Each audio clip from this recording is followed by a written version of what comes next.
You don't know how to tie that? I was a rebel. Literally. So when we see the rebellion in our children, we must learn to respect and honor that. Because that's the last fight some of these Negroes got in them. That's a fact. But we want to legislate. Chris Cross, back in the day, used to mess their mind up. When Chris Cross was wearing their clothes backwards. Society was turned upside down. You're wearing your clothes backwards.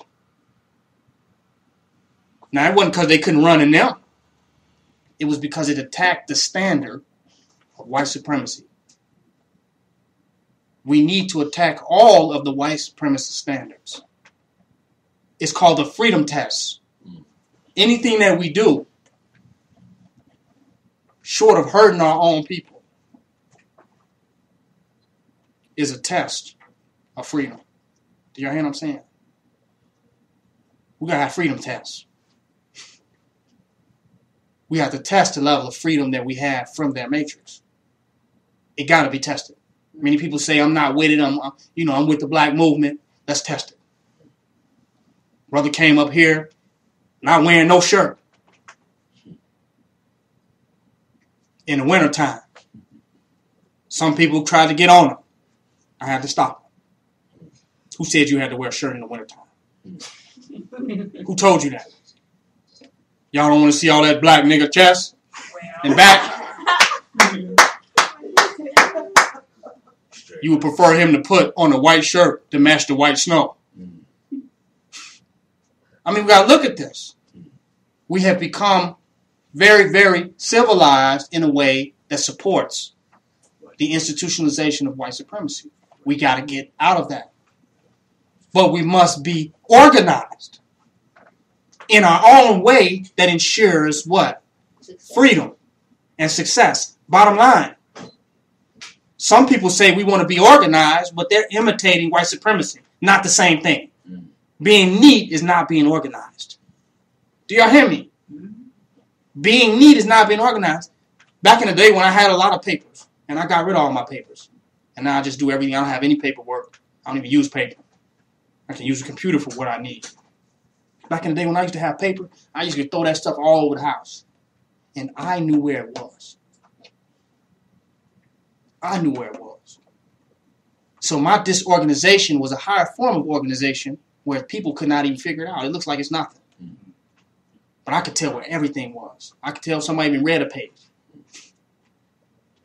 But it would look disorganized. Being neat is not organization. Only if it's in your own neat way. You follow what I'm saying? But just because things are neat doesn't mean they're organized.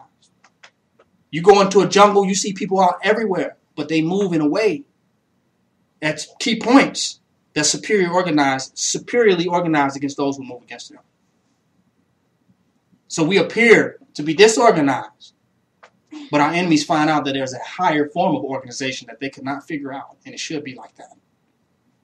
Do you follow what I'm saying? If they can see the order in it, it can be easily pulled apart.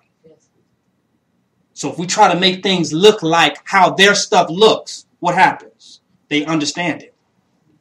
But if it doesn't look like nothing that they have seen before, how do they deal with it? It perplexes them. And their confusion is, them being confused is one of our weapons. The weapon of confusion. That's the best weapon you can put on an enemy that has more strength and more artillery than you. Confuse him. He don't know when to shoot, how to shoot, where to shoot. It doesn't matter that he has a gun. You follow what I'm saying? Confusion is a weapon. Black supremacy confuses white supremacy.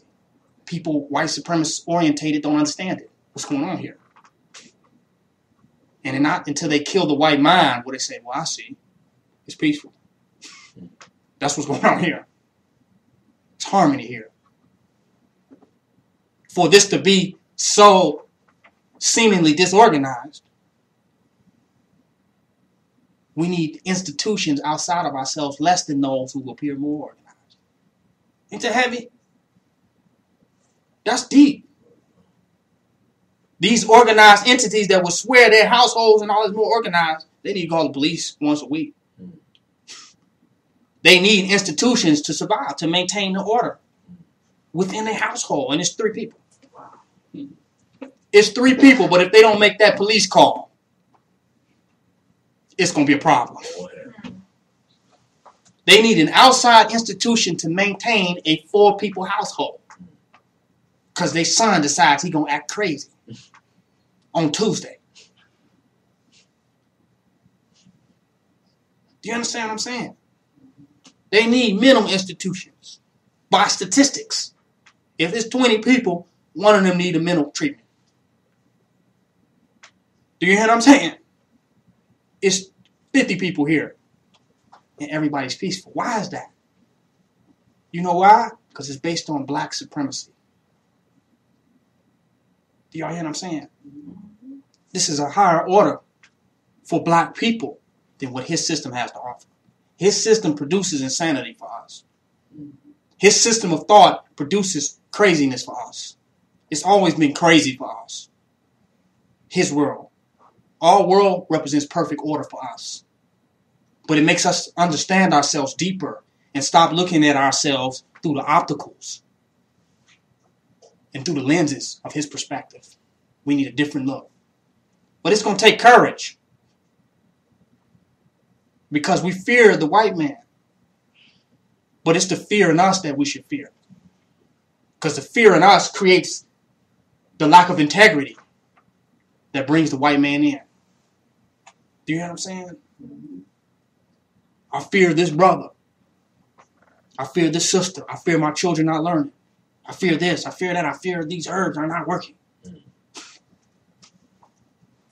And that fear what? Draws in who? The white man. He will be here based on those fears. If he cannot manipulate fear, he has no place to be. He's not being called anywhere.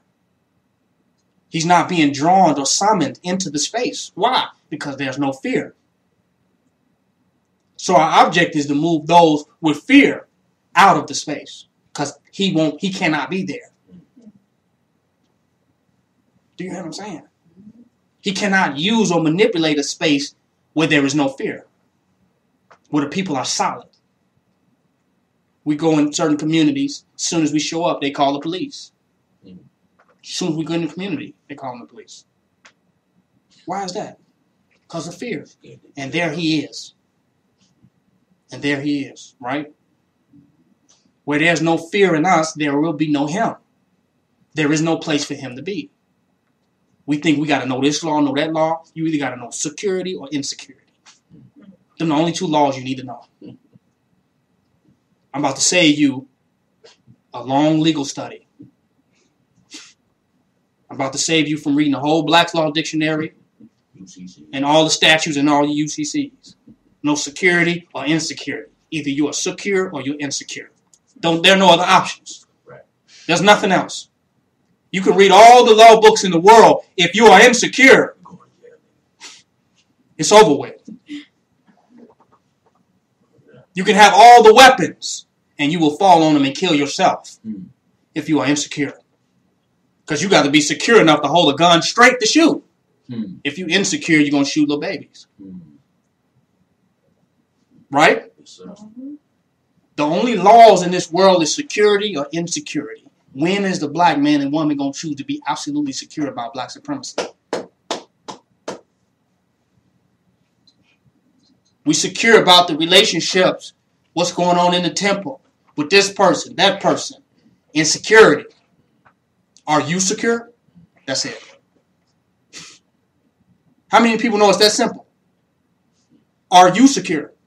If you secure, that is the gist of every matter that could possibly be going on, period. If you are insecure, that is the nature of the problem. If you are insecure about anything, that's the nature of the problem. And let's not confuse concern with insecurity. Because security is the solution. Concern sometimes is over meditation on the problem. If you're the solution, how much meditation do the problem leave? Do y'all hear what I'm saying?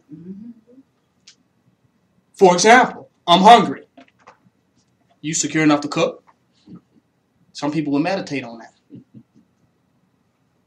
That'll turn into a whole long meditation. It might turn into 2 days of being hungry, surrounded by food. Some of us have went through it. Some of us have went through that. Security is more important than insecurity about anything and any subject matter. Once the internal security is broken down, guess what? This is over with. And if you're secure, you maintain what? The internal security. Each person in here is a maintainer of internal security. But when we start doubting and becoming over worried and not being present of our position, then we begin to break down internal security. That's a fact. The only law that we need to know here is security or insecurity. If you are insecure, you are guilty. Bottom line, you did it. Police pull you over, they checking your heartbeat. They don't care whether you did it or not. They're trying to see if you're insecure. They checking your pulse. Are you in a state of insecurity? If you're in a state of insecurity, you're guilty. If you're in a state of security, let's look at this again. Maybe that was a mistake. Maybe somebody made the wrong call. The situation seems secure to me. Bottom line, you sitting in front of the FBI, you either secure or insecure. Blah, blah, blah turned on you. They said that you did everything. You did everything. What? Everything. Wow, they said that on me. I did everything. Now, let me tell you what they did. Insecurity. Either you are secure or insecure in the face of all circumstances. Some people, when they leave this earth, they're going to leave it in a state of insecurity. They still leave it. Some people are going to leave in a state of security. How do you want to leave?